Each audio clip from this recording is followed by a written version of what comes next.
There's a lot of aspects to our program. I consider it a very wide program rather than it's wider than it is deep. What I mean by that is students come in and have a very broad first two-term experience where they get to sample all kinds of different media. In the third semester, they get to pick which of those medias they've sampled is their media of choice, and then they dive into it. So the first little bit is very wide, broad strokes samples, and then students are really kind of on their own devices to choose their media, and they dive in and go as deep as they possibly can. So it's a lot more student-directed and student-led after the first two samples, which gives us opportunity to support students in their quest. Rather than us having a highly prescriptive curriculum that brings students into what we think they should have, we act more as guides to guide students along the path of where they want to end up. Target audience is really anybody, and age groups aren't limited. I mean, of course, we deal with graduates. We're dealing with adults, that have, for the most part, graduated from high school. We also deal with mature students. Right now in the program, we probably go from 18 to 60. So my youngest in the first year cohort would be 18 years old, fresh out of high school, and I also have an elder, 60-year-old man who's here. And so that adjusts the goals of why they're here and what they want to learn. The 6-year-old doesn't have intentions of building a big career around this. For him, it's more of a hobby, something to do for the next stages of his life. But he's not looking to open a store or to, take over the world with his artwork. So that's in part why we have to build our program the way we do, that we let the students kind of direct themselves into what works for them. And the values that people find out of art are so different from individual to individual. Some of our students want it as a money-making scheme, as a career. They want not a scheme, but as a way to support themselves and earn income.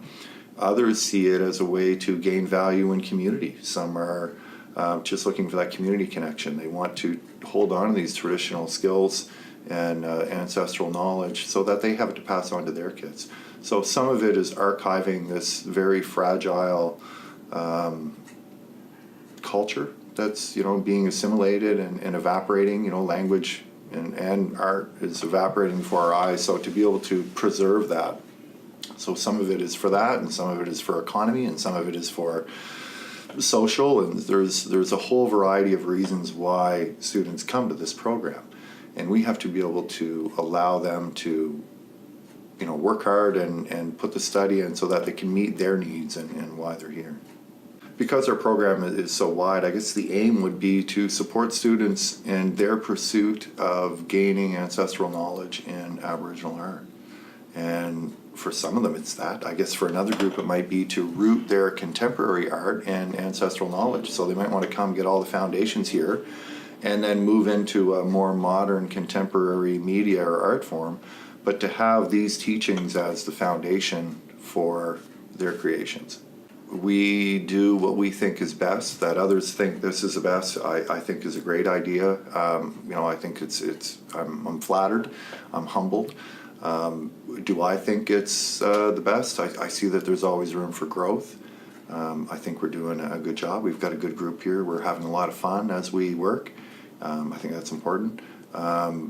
What makes it an exemplary program, I'm not sure that it is, So I see that there's a lot of room for growth here, and we're going to continue to grow. And I think that might be what stands out with us, is that there's a willingness and a self-reflection and a knowledge here that we understand we don't hold all the secrets. We're a red brick building. We're not the hearth of ancestral knowledge. We do the best we can within what we have to work with, and we always try to take respectfully from the pot of ancestral knowledge and put back in what we learn and what we research. So really, we're just trying to build upon and learn more about what's existing. But we understand, or at least I understand, we're a red brick building. We're not the heart of this thing. We do a lot of our work is outside. We leave the building. I've coined a term, I call it outstitutionalization. So I believe that the things that we hope to learn in this program, we can't necessarily learn within these red brick walls. We have to go out to Harvest, we have to go out to the museum archives, we have to step out of here. It can't happen here, we have to go out.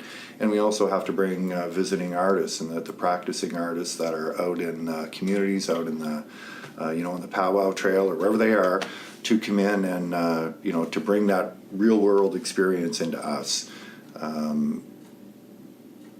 I think there's a long way to go to get where I think we should be.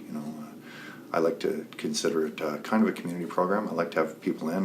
My goal is to wear out the floors in here and to have all kinds of really cool stuff built and to have people laugh and enjoy and celebrate their wins and their losses and to have that circle of holistic learning here, that you've got a group of people sitting and sharing their knowledge, and you might have a beater and a quill worker and a basket maker and a carver all in the same room. They're all working on something different, but yet working together on the common goal of preserving and honing skills and maintaining skills and ancestral techniques and ancestral knowledge. It's really hard.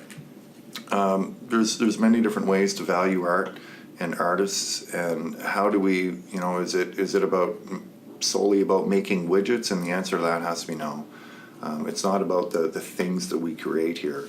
It's about the spirit that surrounds all that, and getting students to understand and have a sense of identity and to get rooted in something, and to have that to go on and find success in what they want.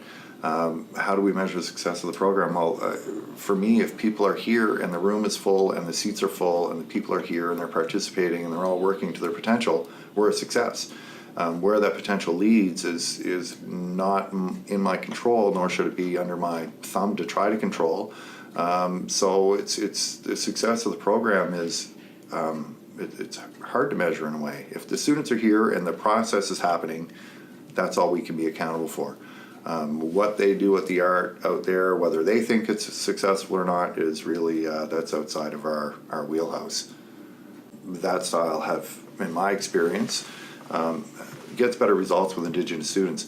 I've had all kinds of non-Indigenous students in my classrooms, and they like the way we learn, right?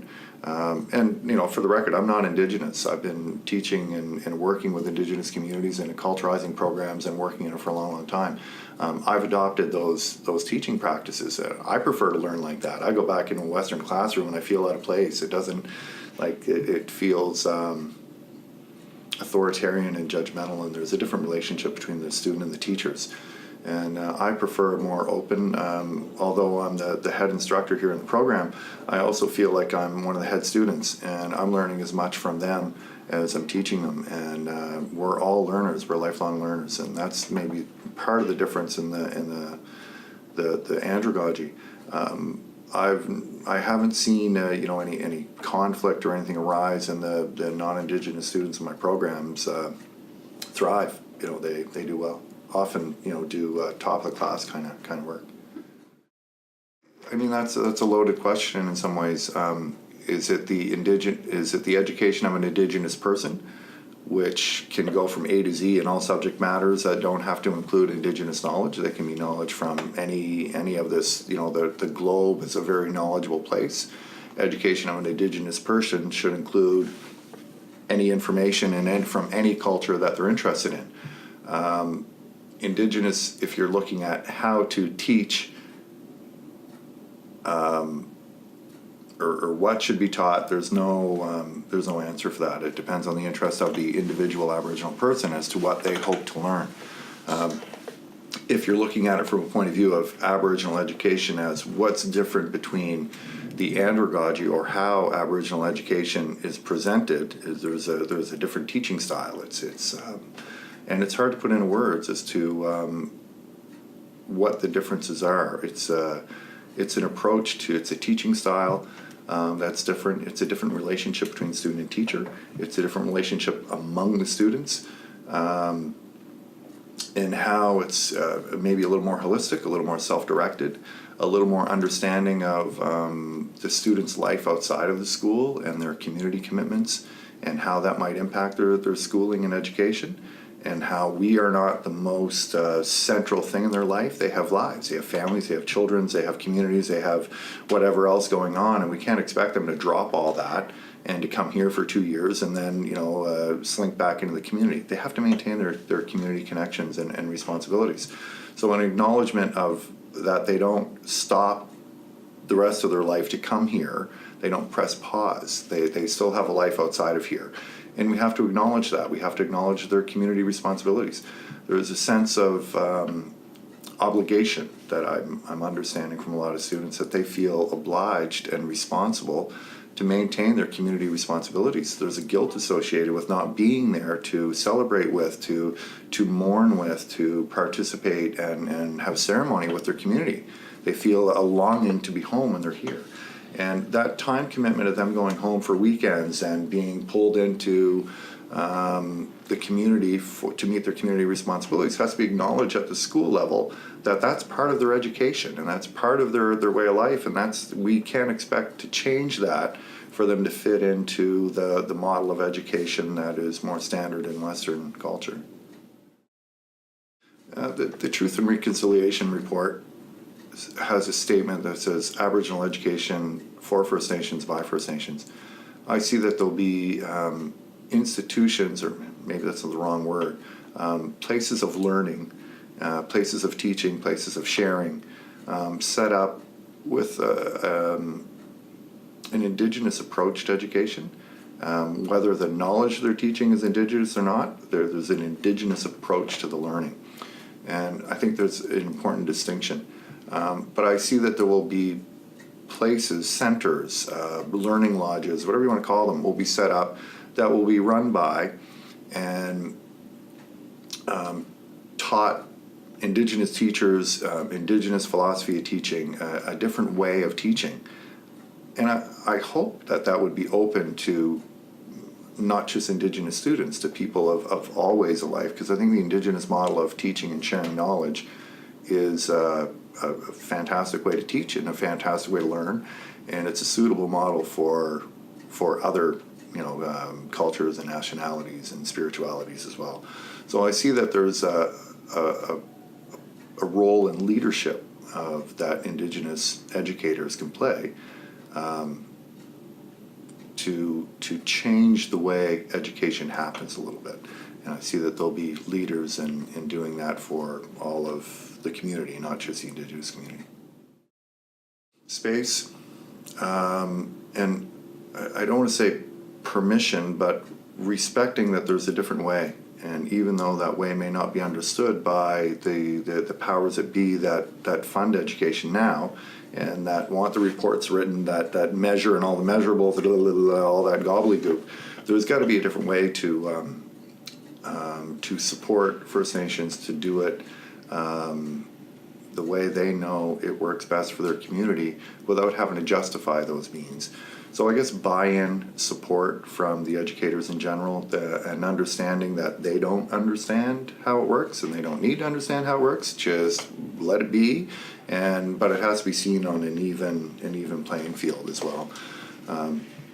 It's complicated, so I think that one of the big things that's needed is a trust built between the Indigenous educators and the Western educators, that they learn to work together and understand that we work differently, but we're both working towards similar goals, and we're just using different techniques, and the techniques we use might work really well for your students too. And so let's get into more of a sharing model, and I see that there's a lot of room there for growth and development and for people to learn a new way.